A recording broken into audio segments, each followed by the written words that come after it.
Tonight's brief but spectacular essays feature psycholinguist Jean Berko Gleason. She is a professor emeritus at Boston University and is best known as the creator of a test that helped to transform what we know about children's language.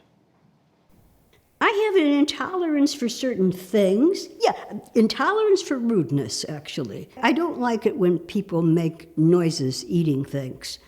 And I never stay in the house if anybody's eating soft-boiled eggs, because soft-boiled eggs are an abomination.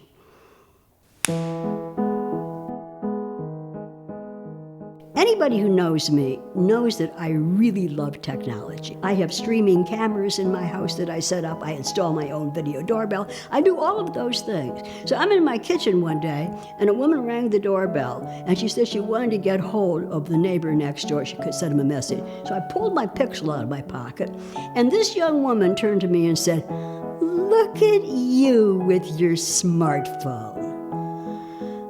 And I was just appalled. I was just appalled that she would talk to me that way. And I said, "What?"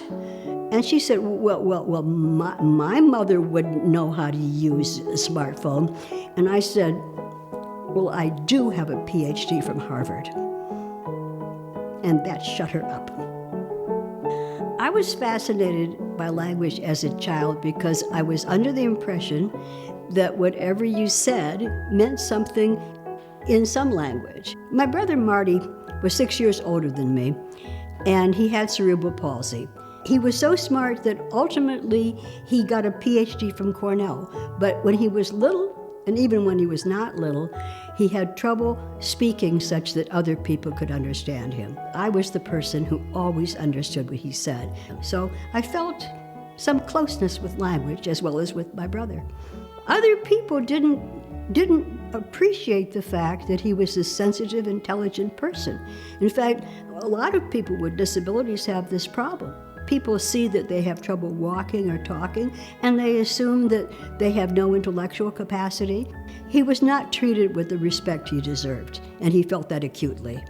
I didn't start out to study psycholinguistics. I started out to study a million languages because I love them. I do speak Norwegian, French, Russian, bits and pieces of Arabic, German, enough Spanish to get dinner. Okay, so if we're going to talk about this little creature that's on me, it's called a WUG. It comes from a study I did a very long time ago called the WUG test.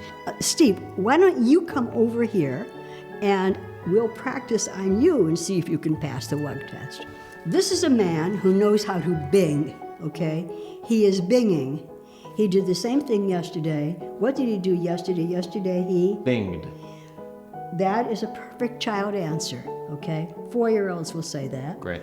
I created the WUG test to try to find out if even young children have internal systems of grammar that allow them to deal with words they've never heard before. I think that it's very important that children acquire language in a loving atmosphere. Kids need to have some kind of one-on-one relationship with other people so that they care. You know, if we care to communicate with them, we want them to care to communicate with us.